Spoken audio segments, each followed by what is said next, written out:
So hashtag is a number sign, apparently EXP aging. That's short for experience aging. EXP aging is where you can tweet. And that hashtag is in the comment box, in the chat box for you to follow along throughout the webinar. So I would like to now introduce to you our 3 guests. Today you get 3 for the price of 1. Reminds me of the days of undergraduate university where me and my colleagues subsisted on 3-for-1 pizza, or edible cardboard as we called it at that time. But just by way of introduction, I want to first introduce Steve Sotile. He's an IT executive, a UHN patient. He's been multiple times a caregiver, and he's a very enthusiastic member of the Patient Partners program at UHN, and he'll share a little more about himself later when he shares his story with us. Also joining us is Krista Hanstra. She's the executive lead for strategic communications at the Change Foundation, where she has responsibility for overall brand and positioning, stakeholder relations, and digital and online presence. This is why we are so tech savvy in this webinar. She is a key member of the senior team and has been central in leading the Change Foundation's focus on caregivers. Krista has over 20 years of experience working in strategic communication roles across healthcare, academic, and community sectors.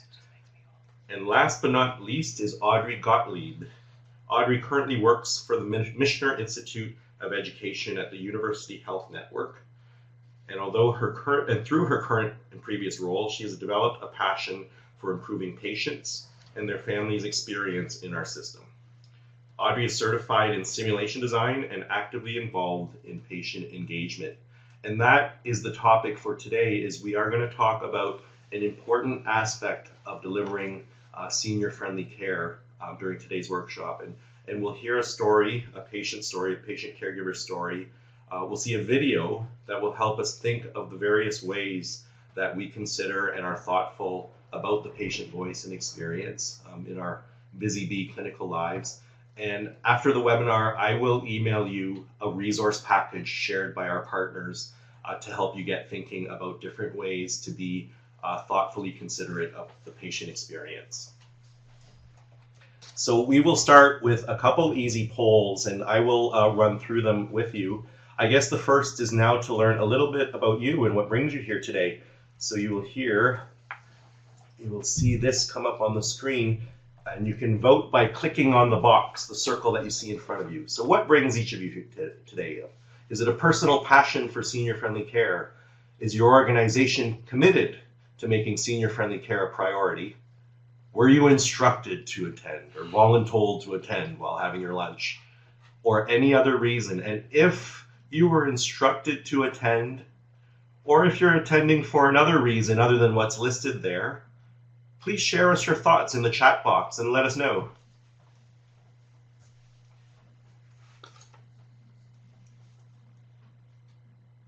So we've got the horse races. I'm going to show you the answers here. You can still vote. There's still time to vote. All of the above. You'll see a few. So many of the people are here because their organization or team has made senior-friendly care a priority.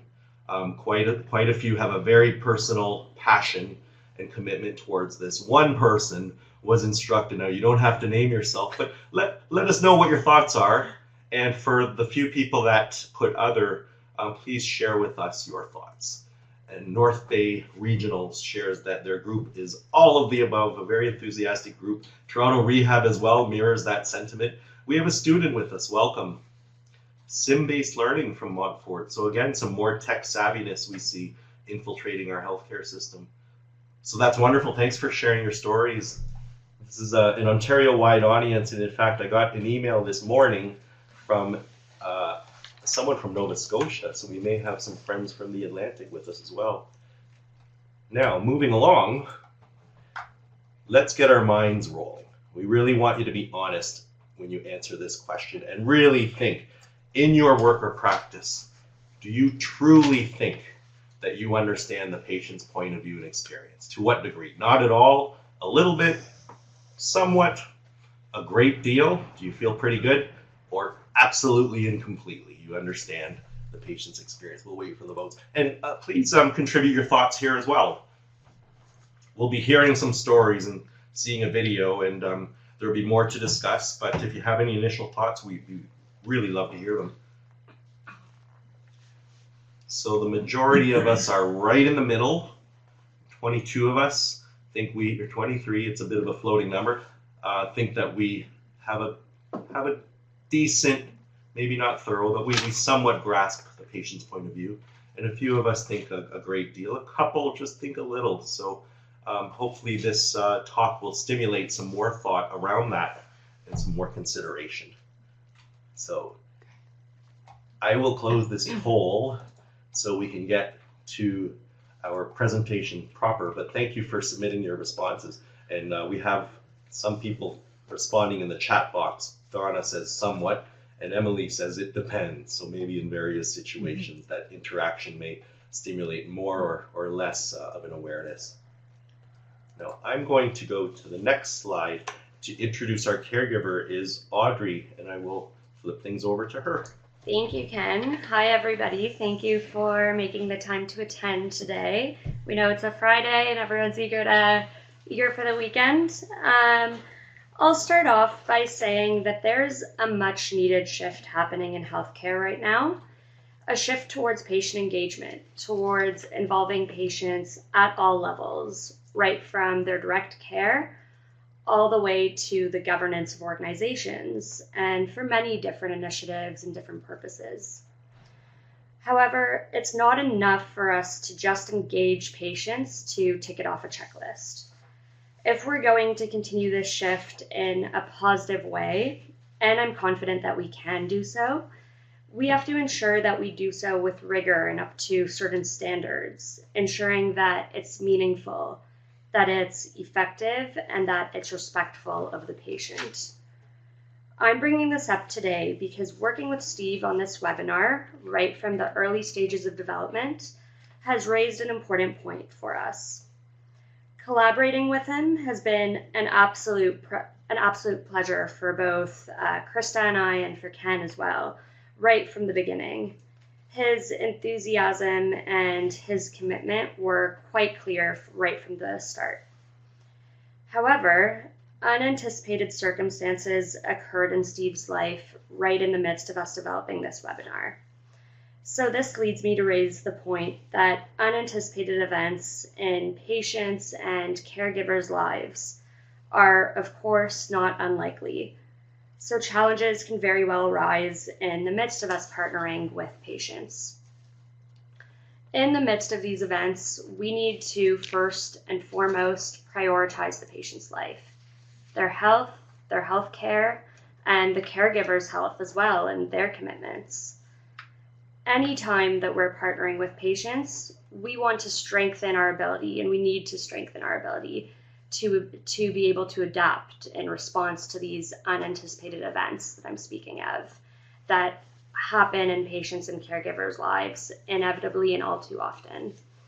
So with that in mind, Steve, we truly are thrilled to have you here joining us today. So I'll now turn it over to you so you can share your story with everyone. Thanks, Audrey. Good afternoon, everyone. My name is Steve Sotile, and as mentioned by Ken, I've been in senior leadership positions within the information technology sector for quite a few years. And I've been responsible for over 1,800 field engineers with an ultimate goal of driving a positive customer experience. And especially when the customer happens to be patients or a loved one, that starts to hit close to home for me. I've had the opportunity to participate in the University Hospital Network experience from both a patient and as a caregiver for the last 12 and 25 years respectively. As a result of my extensive interactions, I decided to join the UHN Patient Partner Group to provide feedback and help share some various healthcare initiatives. However, today I will be speaking to you from a caregiver's perspective. Unfortunately, I have had numerous experiences as a caregiver over the years, and when asked to think of both a positive and challenging experience, two specifically come to mind. During a difficult period where my father-in-law was undergoing various cardiac treatments, the situation became increasingly serious, to which point he eventually lost the battle. and it was during his final days that we had experienced an amazing display of compassion by the attending healthcare professionals. At the time, not realizing it was his final days, the staff moved him from a ward to a private room. At first we assumed that it was a medical reason that drove this, but over the course of the next 48 hours, as his situation worsened, we realized that this was an amazing gesture on their part, allowing the family and my father-in-law the privacy to say goodbye in his final hours. When any patient, especially an elder, is treated as a human and not simply an MRN number, there are no words to describe this feeling. The second experience involves being a caregiver to my mom while under the care at the Toronto General Hospital Renal Clinic for quite a few years. Eventually, her kidney disease had deteriorated, transferring her to the hemodialysis clinic. Now, you should also be aware that she has a hearing disability, and coupling this with English not being her primary language, we have a potentially dangerous gap in communication. Her understanding of English is actually quite good, assuming that she can hear the conversation, and this can be achieved by staff making eye contact with her while speaking to her. Turning away or to the side will limit her ability to hear and ultimately compromises her comprehension. I've explained this on every visit, and though all staff make every effort at first, as the visit continues, the staff falls into a muscle memory behavior, turning away from my mom as they are attempting to multitask. I specifically do not interject on the questioning, wanting to observe my mom's response, and based on her incorrect response, which is the majority of the time, I then intervene, clarify for my mom, provide the correct response, and then re-educate the staff on the disability and the need for compliancy in order to assure clear comprehension and communication with mom. Though I am present at most of the visits, advocating for her and acting as an information safety net, I am terrified when she attends on her own, knowing that incorrect information presented by my mom may result in harmful outcomes. Today's webinar is very important to me, as I am hoping to heighten staff sensitivity when dealing with elderly patients in general, but especially those with restrictions or disabilities, and more specifically, the silent and non-visible limitations. It is key to identify a process that drives consistent behavior towards these limitations, especially when new team members are assigned to the patient's well-being. And most importantly, remember that behind every MRN is a father, a mother, a grandfather, a grandmother. Treat them as if they were your loved ones, and this approach will begin to bridge the gap to a senior-friendly healthcare. The next 40 minutes will provide you a creative lens for continuing your organization's progress towards senior-friendly care.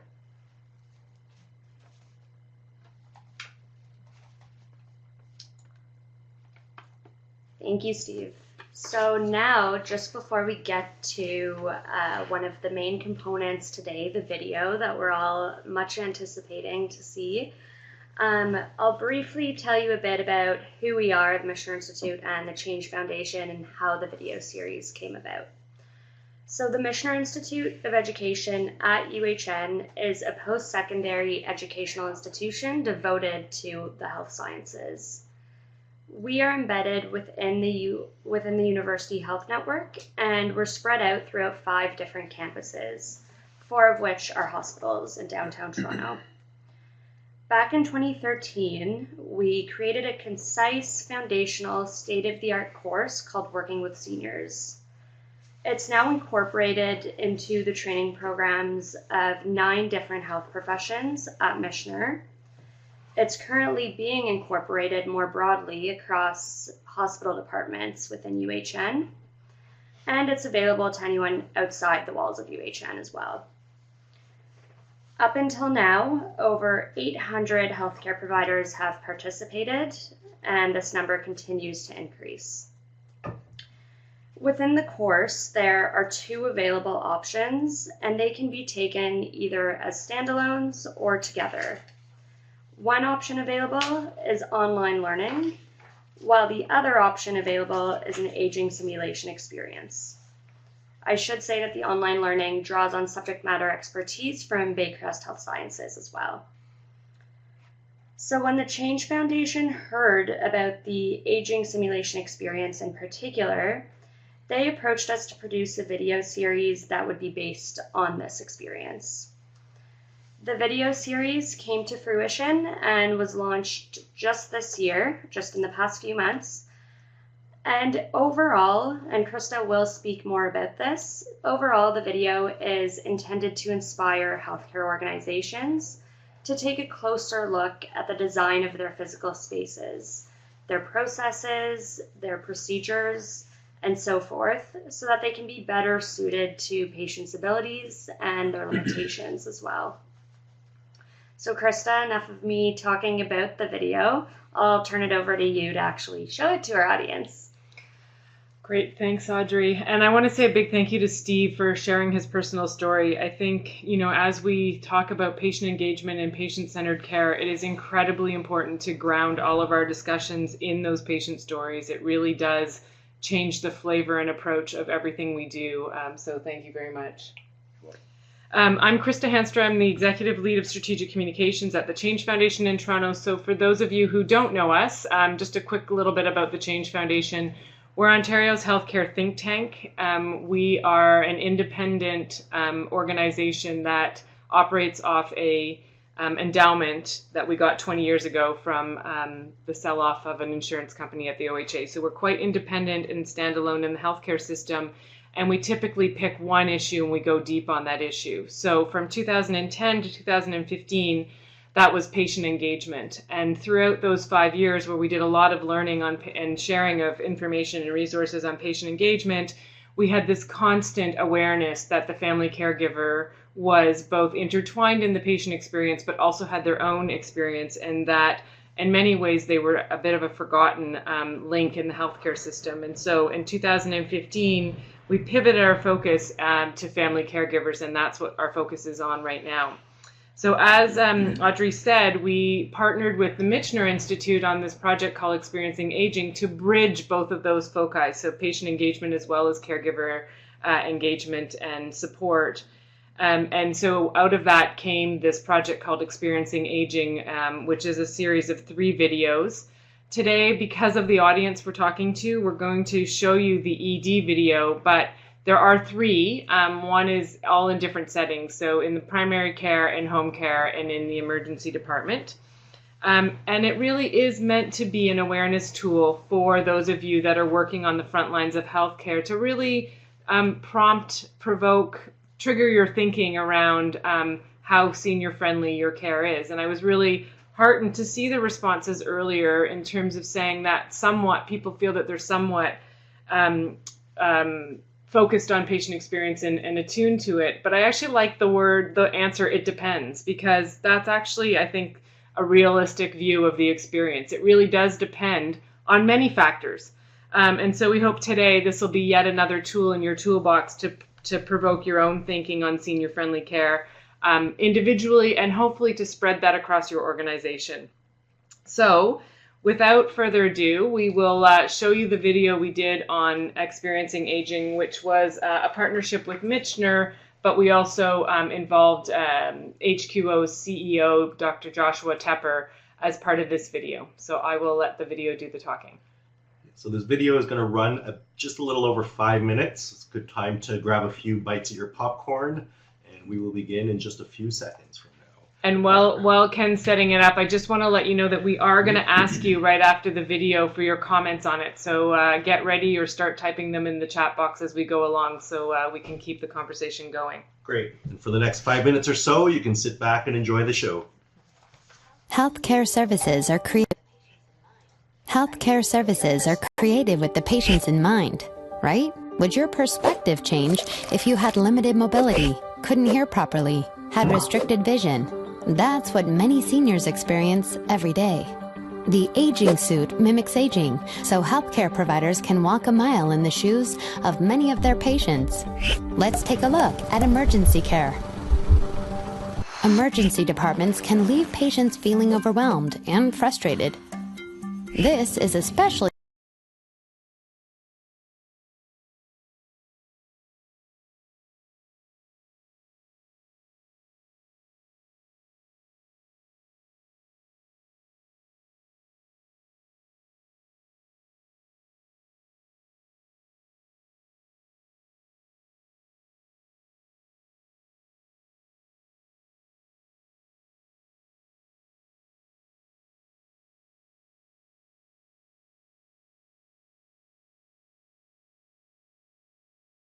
for the elderly. To demonstrate,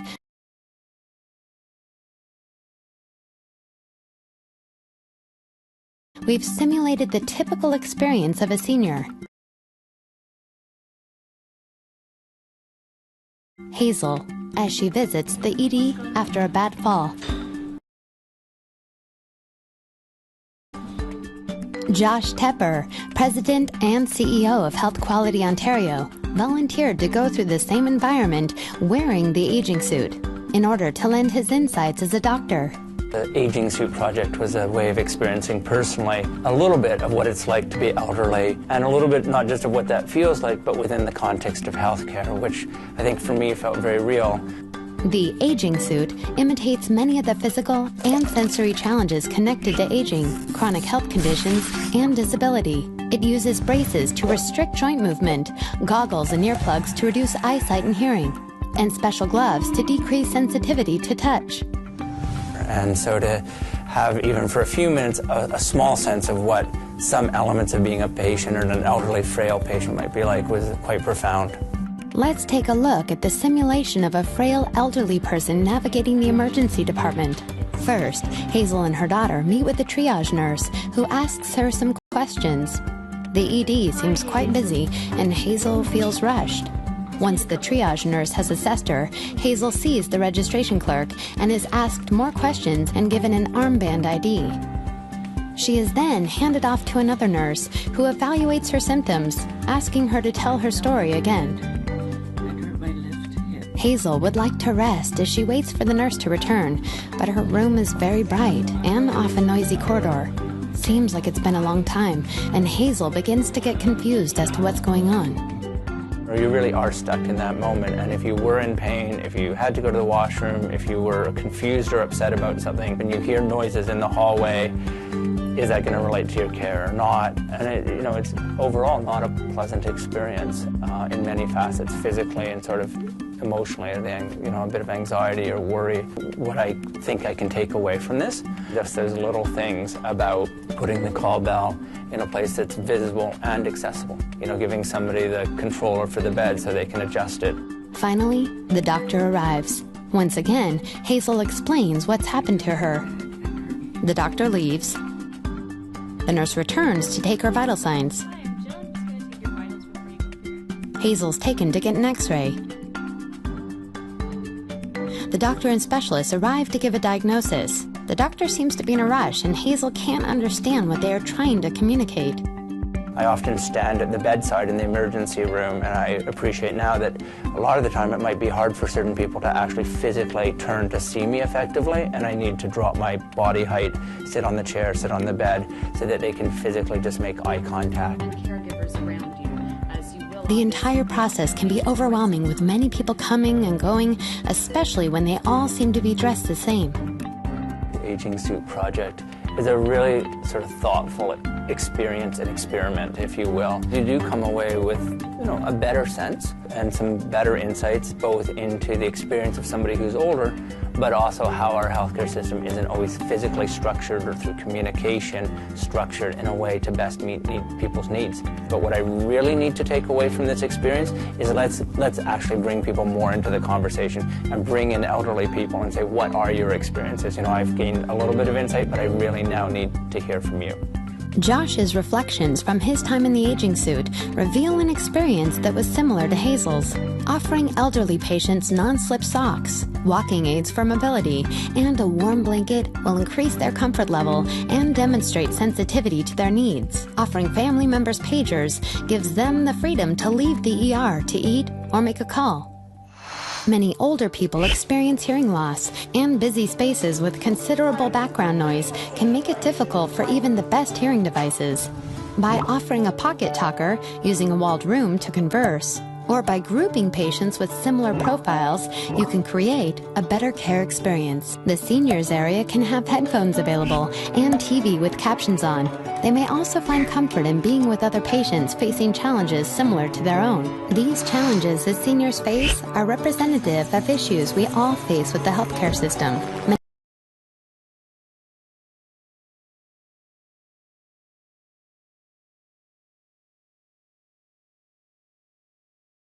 Limited mobility.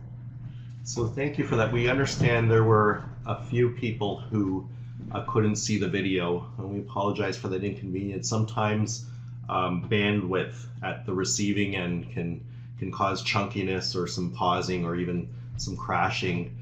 We do have a link directly to the video, which we will send out after, along with the evaluation and resource package. And as well, this webinar is being recorded, so we will be able to send that link, and you can view the entire webinar with the video. Yeah. So we have quite a few bits of positive feedback. Toronto Rehab loving the video, and Montfort wanting to borrow the aging suit. So let's turn it back to Krista and Audrey for a little debrief, and please feel free to type your comments in, and we'll guide you through some discussion as well. So thanks everyone. Again, our apologies for those who could not see the full video. I'm going to ask for some feedback, and then I'm going to respond to some of the questions that are popping up in the chat box at the moment. So just what are your initial reactions and thoughts on what you just watched? Did it affect your thinking? Are there some preliminary ideas for change that it has prompted for you? So if people want to start typing, that would be great. In the meantime, just a couple of responses to the feedback we've had so far. I'll let Audrey answer the question about boring the suit, but yes, we will be forwarding the link to each of the 3 videos. You can get it off experiencingaging.ca, and you can also go to the Change Foundation's YouTube channel. It's all there, but we will be sending out those links along with many other links after the webinar. So Audrey, do you want to answer the question about boring the suit? Yeah, so with regards to the suit, again, you'll be receiving a resource package after the webinar. So in there, you'll have contact information as well as a link of how you can contact us at the Michener Institute to see how you might bring the suit into your organization or put your staff through it. So I'm just reading through some of the other comments here. Yeah, the patient pager is a great tool, and I know that it's being used in a pediatric environment at the very least, and probably in some other environments. So something definitely to consider. We agree. Every healthcare professional should experience this. I have to say, having been there the day that Joshua Tepper was in the suit, it really was a pivotal moment for him. It really, he refused to get out of the suit for a period of 4 hours. We felt like we should be giving him a 3-hour massage gift certificate after he graciously donated his time for the video. And it definitely did open his eyes to just how hard it is to hear and see in a noisy environment. So we agree, it should be a tool. And that's exactly why we partnered up with the Michener Institute, because we really think that this being able to borrow the suit and participate in their training and learning activities with the suit is a big opportunity for many healthcare organizations in Ontario and beyond, but we're talking to Ontario today. Just catching up with the videos. We are spreading the video to the public. We have had them all out since about June. And we've been doing some paid placement to ensure that we're getting more eyes on the video, and anything you can do in your organizations to share it both internally and externally, we would greatly appreciate. Again, sorry, just catching up with some of the comments. We agree. The senior management, we hope that these tools, these videos can be used within management teams and at the senior management table at the board level in patient engagement initiatives. They're out there for the public to use and healthcare professionals to use. That is what the Change Foundation exists to do, is to create these tools for others to use broadly and borrow from. So please, we encourage you to do whatever you can to use these in creative forums to spark debate and discussion. I worry about transitions in care and the number of care providers that older adults interact with. I think Steve spoke beautifully to that in terms of how challenging that is for both the patient, especially a patient who has some special needs or unique or different needs. I think it's a really big issue. Did you want to say anything more about that, Steve? I'm actually, following some of the comments, and one of the things that really stands out, the suit was amazing, because when I saw the 3 videos, it's like, how do I get myself in the suit so you can try and experience it? Failing that, though, with my experience, with my mom at the dialysis clinic, where the majority of the folks there are, let's say, senior in nature. And if you look at, if somebody were to just sit in the actual the triage area of the dialysis where they get called in, and just sit back and watch what happens, you'll see everything that was talked about in that video happening in real time. Mm-hmm. And everything from not just the people behind the desk, but also like in the Toronto area we have the Wheel-Tran, and you look at how they call upon the people that are waiting for the buses, and then they start yelling at them as if you're not paying attention to your name. Mm-hmm. Meanwhile, these people can't hear, Mm-hmm. and especially during the shift changes, the noise level is unbelievable. Mm-hmm. So it becomes more of a murmur and a hum. So there's no way that they can actually hear. So seeing on the video about using like video monitors to call out someone's name, Mm-hmm. or the headphones, Mm-hmm. those are the things that they would need. Mm-hmm. Because right now it just becomes very frustrating as a patient. Mm-hmm. Thanks, Steve. I think it's true. Like, even wearing earplugs in a busy space would give you some indication of just how hard it is for someone who has hearing impairment to pick up on what's going on. And it can be very disorienting. We know delirium's a real issue.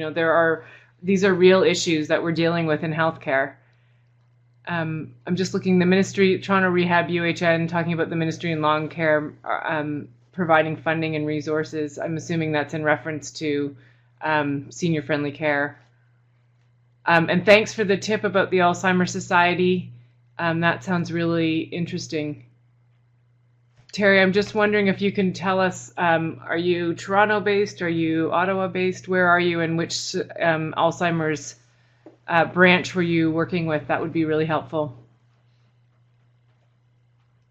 And Sean, you've made a critical point here. The beauty of designing with aging in mind is that all patients benefit. And that is actually one of the key takeaways we had very early on in this project, that although this is called an aging suit, it really, when we do make these improvements for the older population, the truth is it benefits all of us, not just those who are dealing with those issues. And all of the heavy users of the healthcare system for sure benefit from any of these improvements that we're making.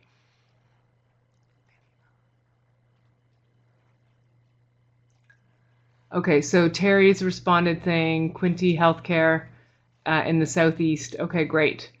We'd love to get some more information about that, Terry, that we could share more broadly with this group. Thanks for sharing that. So yeah, I think just to wrap it up, just for the sake of time, so that we can keep progressing with the presentation, you are all bringing up really great points, bringing up really great questions, resources. So I'll just finish off this slide by saying that you can head over to a URL. It'll be provided in the resource package that will be circulated right after this webinar. We have a Michener page that really just summarizes how this experience has impacted the students, the current and the future healthcare providers that have already undergone this experience. So it really just elaborates on some of the impacts that you are all speaking of right now already. And we can keep the dialogue going after this webinar as well. Ken will be sending out an evaluation once the webinar is done. In it, you'll have the opportunity to submit more thoughts. We will compile everyone's thoughts into a document that we can then circulate around as well. And I noticed there's some discussion going on and some sharing of resources. St. Mike's made a comment about those who can't afford the aging suit, about producing a list of ideas, and Emily Powell has shared a few, a link to a community of practice. Emily, if you wouldn't care to share that on this chat space, or email me at the contact information from the registration for this, I'd be happy to share that to the rest of the group as well. So will we get back to some of these questions? There's a lot of discussion coming in, but I know we want to move on to the next slide. Yeah, so really now the big question is, moving forward from this hour, now what? To continue our progress towards senior-friendly care, I think from the comments that have been placed here today, I think we can all agree that we need to truly understand seniors' experiences with our health system. The tools that we've discussed today, the simulation experience and the video series, are very powerful, and they help us to do two main things, two critical things.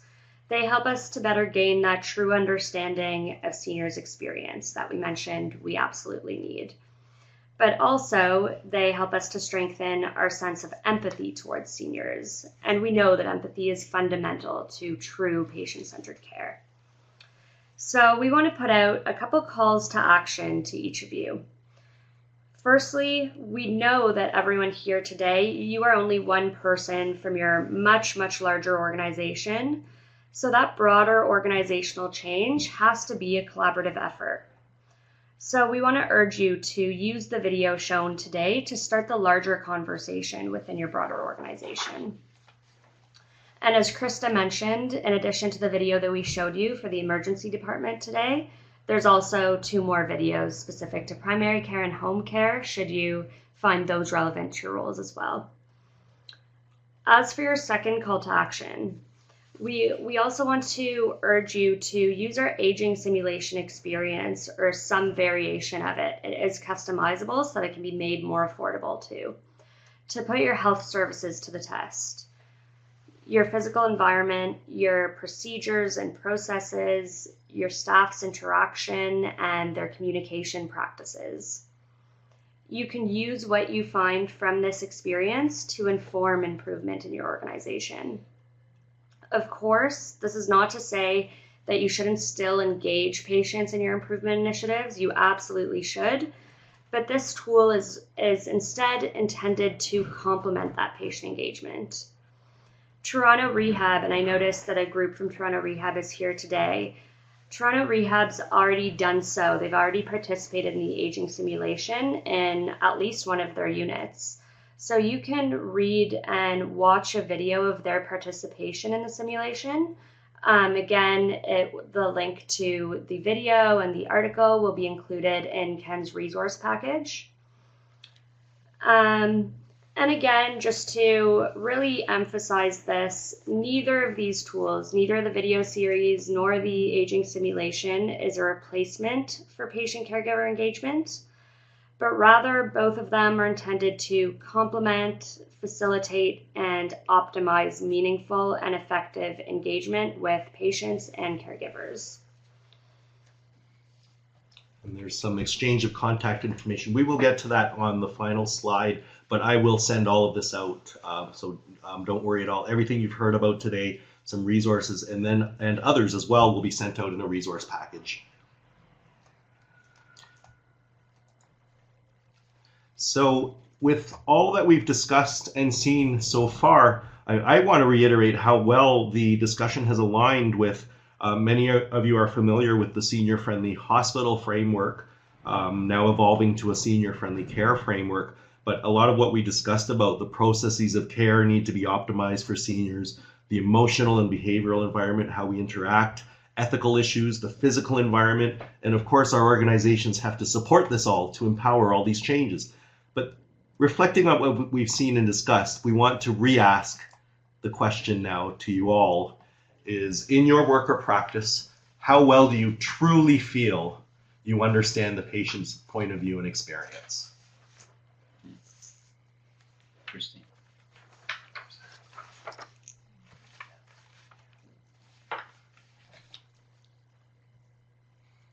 We'll give you another 10 seconds or so to put in your votes.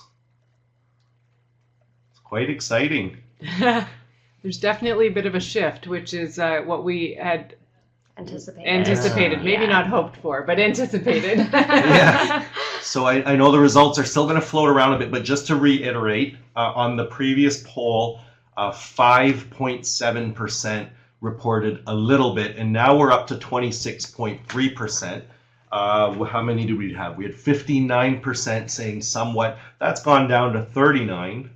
And 39% a great deal. That's pretty similar. So the folks that thought they did a great deal, I think, were validated. But many of us who were on the fence now feel that we could be doing better at acknowledging the patient experience and voice. So with that, I invite you to submit your comments, perhaps even share some of your stories, which you're able to on the chat box. maybe some questions and discussion for the group. Think about things that we are doing well, but maybe more importantly, what we're not doing well, so we can all have a discussion about the gaps in practice that we all need to work harder to achieve. No, hide that poll. Thank you for, oh, I didn't show you the answers. So there's the final tally. 9 people say a little, 16 somewhat, and 35 a great deal. 35%, that'd be 14 respondents. So I'll get that out of the way, and we welcome further discussion around this topic.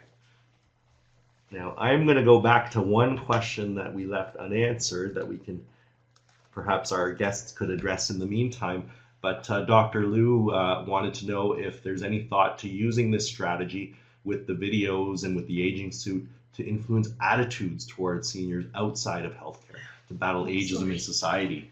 So it's a good point that it's not just healthcare practitioners that this the attitudes shine a light on with the video. It's to everyone in general. Yeah, it's a great point. So again, our focus at the Change Foundation has been to push this out to healthcare professionals, but our tools are open out there in an open format. So we hope that through today's interest in what we've done, we can get this pushed out there further, starting with the patients and family caregivers and professionals within your own organization, and hoping that will spread even wider, because I agree it's much broader than healthcare. So it's a great point. And that's something that's come up every time a new audience sees the videos is, wow, isn't there more potential beyond just healthcare? Healthcare is just a start. So yeah, that's a great point.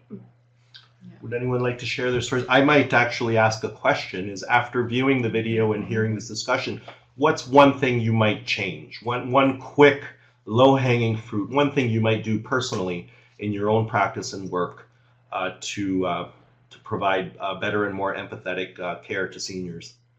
Any takers on that question? We've also put up Krista and Audrey's email address. The Twitter handles are all back up there. And we have another 12 minutes or so, so we're not in a rush to leave. Welcome to entertain any questions and also to hear your thoughts on this topic. And Steve's still here to answer questions as well. So all four of us are sitting here.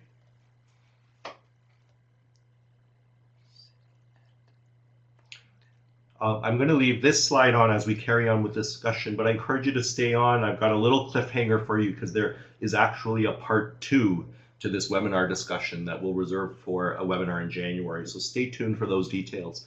There's some questions coming in. Yeah, so they're making more points. I see everyone here is making more points around what are some concrete changes that you could make just from having watched this video. That's already a great start, and I think Steve's story really spoke to that. So sitting at the patient's eye level, really trying to reduce the background noise and make that communication easier for them. So yeah, all great points. So again, this is just a start to the dialogue, and we encourage you to keep this going either on Twitter or through the webinar evaluation. So And it's great. Everyone on the line, I will also make the effort of summarizing your comments in the chat space so we can all share these ideas and maybe even stimulate more discussion at our home organizations where we work. So again, avoiding assumptions, facing the patient, ensuring they can see you, trying to reduce background noise, sitting at patient level. I'm going to throw something out there. If the patient is mobile and the team assessment shows them as being mobile, perhaps an interview can be conducted with them seated rather than lying in bed. And you can add some mobility to that care. Advocating for pocket talkers is coming in. Yeah, there's a few. Stop multitasking. Boy, we could all learn to do that better. The other thing is actually identification of primary language. Yes. Because that when you go like a good 5-10 minutes into the discussion, then they realize like there's this glazed look, like it's not just an audible issue, it's they don't understand the language. Yeah. And then they start saying, okay, what language do you speak? And now they start to you see the healthcare professionals are starting to scramble to see who could do a translation for them. And being mindful of that nonverbal communication, I think, is key. We're so task oriented in our busy bee lives. It's very important to be mindful of that around us. I love Karen's point here about explaining what we're doing and then asking the patient to say that back. And I think that's really important. Again, as someone pointed out earlier, maybe not only with seniors, right? Like all of us can be overwhelmed in the healthcare system. So it's a really good point about making sure, doing a bit of a check back to make sure the patient is understanding what's happening. And Toronto Rehab has alluded to a CBC broadcast program. I don't know if you want to elaborate on that for us. That would be very interesting. I don't know if you're alluding to one that already exists or just kind of putting it out there that wouldn't it be great to talk about this more broadly beyond just this group?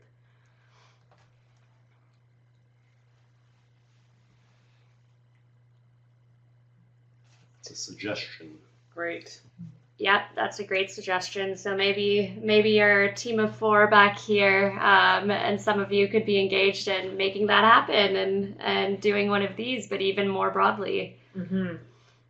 And Sean reminds us that being senior friendly also means including the caregivers and the whole circle of care.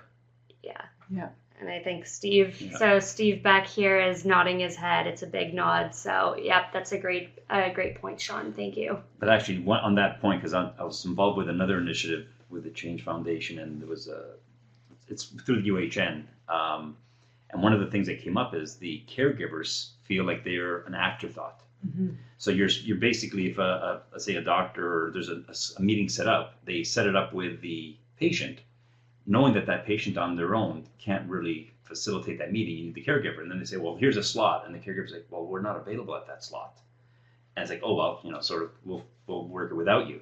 So that gives the caregiver this impression of, I'm not as important and shouldn't really be there, which is the exact opposite of what you want. You want to engage that caregiver and make them feel like they are part of the actual dialogue in the team. Mm-hmm. Absolutely.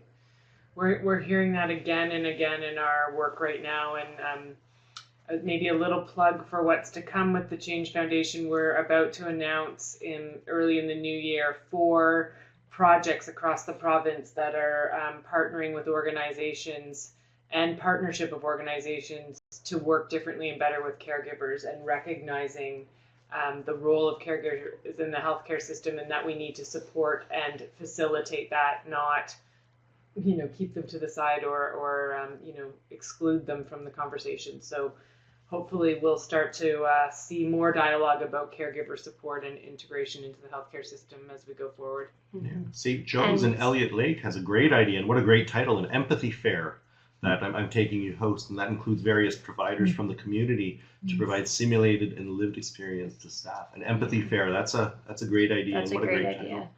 And Carolyn, I really like your comment about including a modified simulation and corporate orientation for health professionals.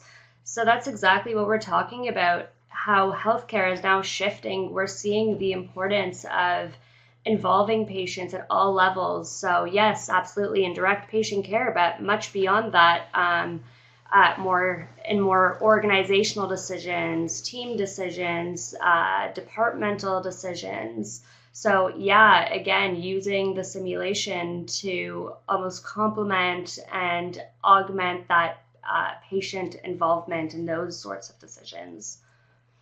Well, I like what Toronto Rehab UHN is saying. It's true that family caregivers are critical to seniors remaining in the community. And with this shift to home and community care, we need to be aware of that caregiver role. But that also speaks to that broader awareness of the issues of aging in the broader community and not just in healthcare. So thank you for that point, really critical.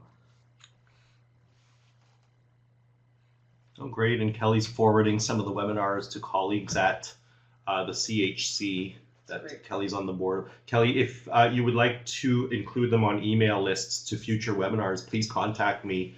I'll reach out to you in the resource package I send out, but please reply to, and I will add your colleagues' names so that they can be posted to future webinars. And maybe as we're just wrapping up this section here, we would greatly this is Krista from the Change Foundation, greatly appreciate knowing if you are using the videos within your organization, It's hard to track spread of this kind of thing other than views, but it would be great to know whether you're planning to show them at management meetings or staff meetings or in patient engagement forums. Just a quick email to let us know is greatly appreciated. And just on that note, like when I first logged in to look at the first one, I thought this was going to be sort of a very simple video. It became like a good book. It prompted to the next one and to the next one. So they are actually quite, you get drawn into it quite easily, and then you can really appreciate where a lot of this is coming from. Yeah, it's definitely relevant, and all three videos really do show a different angle on it. So it's worth watching them all.